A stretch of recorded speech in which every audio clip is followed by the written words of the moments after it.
चलिए, तो एक सिंपल सा एग्जांपल है, इसको देखते हैं क्या बोल रहा है कि A B C are mutually perpendicular. तो यहाँ देखो ए बी सी जो है तीनों एक दूसरे के परपेंडिकुलर, ठीक है। हर एंगल 90 डिग्री है ना। ए इधर है, सी इधर है और बी मानो इस प्लेन के परपेंडिकुलर बाहर आपकी तरफ, ठीक है।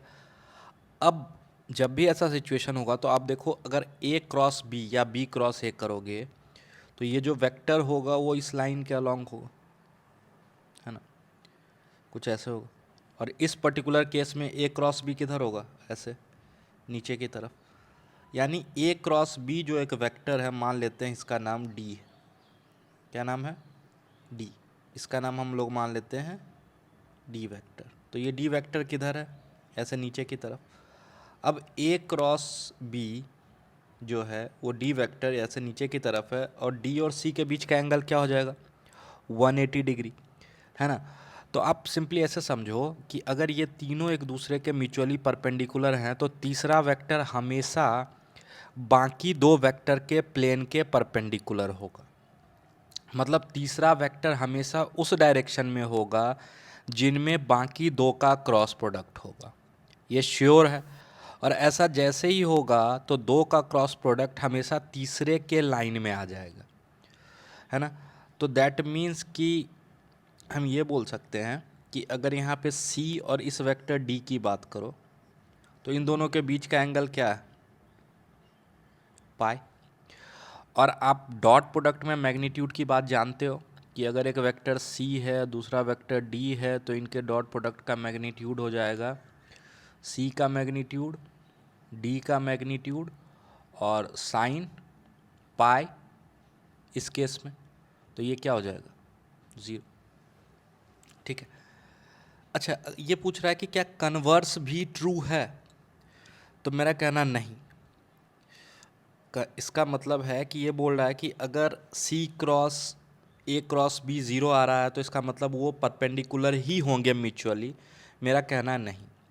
मान लो उसी प्लेन में या पेपर के प्लेन में ही है ए और बी, और सी जो है उस प्लेन के परपेंडिकुलर है।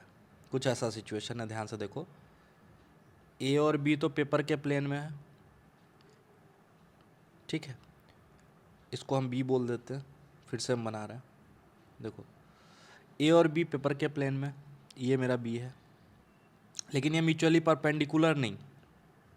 ध्यान से सुन, ये म्यूचुअली परपेंडिकुलर नहीं। और सी मेरा कुछ ऐसे पेपर के प्लेन के बाहर, ठीक है। ये मेरा सी वेक्टर है। इस केस में भी आप देखो तो सी क्रॉस बी, ए क्रॉस बी किधर आ जाएगा इस केस में, बाहर की तरफ। ए क्रॉस बी किधर आ जाएगा, देखो बाहर की तरफ आ जाएगा ना, जो कि डी वेक्टर है मान लो। तो अब अगेन सी और डी के बीच का एंगल क्या हो गया, 0 डिग्री। तो यहाँ पे अगर आप करोगे सी क्रॉस ए क्रॉस बी तो ये क्या आ जाएगा, 0 आ रहा है ना।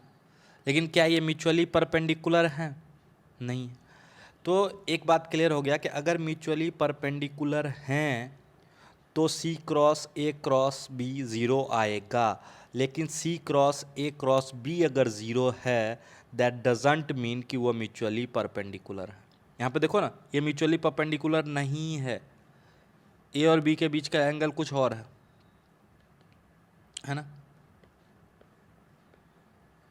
और सी क्या है, इन दोनों के प्लेन के परपेंडिकुलर बाहर की तरफ। इस केस में भी सी क्रॉस ए क्रॉस बी क्या आ रहा है, ज़ीरो आ रहा है, ठीक है। Thank you. चलिए, तो देखिए सवाल क्या बोल रहा है कि एक पार्टिकल एक स्ट्रेट लाइन पे मूव कर रहा है, ठीक है। तो मान लेते हैं मेरा स्ट्रेट लाइन है, पार्टिकल इस पे मूव कर रहा है, ठीक है। और एक फिक्स पॉइंट पी है, ठीक है सर। फिक्स पॉइंट मेरा ये पी है, सॉरी फिक्स पॉइंट ओ है। और पार्टिकल अभी यहाँ कहीं है पी पे, ठीक, पी। और ये V speed, constant speed V से मूव कर रहा है, ठीक। तो आपको प्रूफ करना है O P cross B vector जो होगा वो इंडिपेंडेंट होगा पी के पोजीशन के, ठीक है। ट्राई करते हैं। देखो, ये हो जाएगा मेरा ओ पी वेक्टर, अभी ये ओ पी वैक्टर और ये मेरा वी वैक्टर,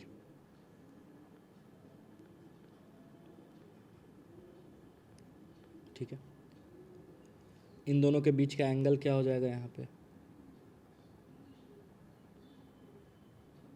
ये मान लेते हैं थीटा, ठीक है। तो चूंकि टाइम के साथ साथ ये पार्टिकल अलग अलग जगह पे होगा तो थीटा भी चेंज हो रहा होगा, ठीक है, वो बाद की बात है। अब अगर हम इसका क्रॉस प्रोडक्ट करते हैं, यानी हमको निकालना है ओ पी क्रॉस वी, ठीक है। तो ओ पी क्रॉस वी का जो मैग्नीट्यूड होगा, पहले इस मैग्नीट्यूड की बात करते हैं, तो ये क्या होगा, ये हो जाएगा ओ पी का लेंथ, वी जो स्पीड है, साइन थीटा, है ना। अब ध्यान से सुनो, यहाँ से एक परपेंडिकुलर डाल दो, ये इस ओ पॉइंट से उस लाइन पे परपेंडिकुलर डाल दिया हमने जिस पे कि ये पार्टिकल मूव कर रहा है, ठीक है। अगर ये एंगल थीटा है तो ये एंगल भी थीटा है, और ये लेंथ ओ पी है, तो ओ पी साइन थीटा जो हो जाएगा, क्या ये लेंथ हो जाएगा, अरे हो जाएगा ना। ये लेंथ अगर ओ पी है और ये एंगल थीटा है तो ओ पी साइन थीटा क्या ये लेंथ हो जाएगा। ये लेंथ क्या है, तो this length is basically the perpendicular distance of the line along which the particle is moving from point O, from that fixed point, है ना।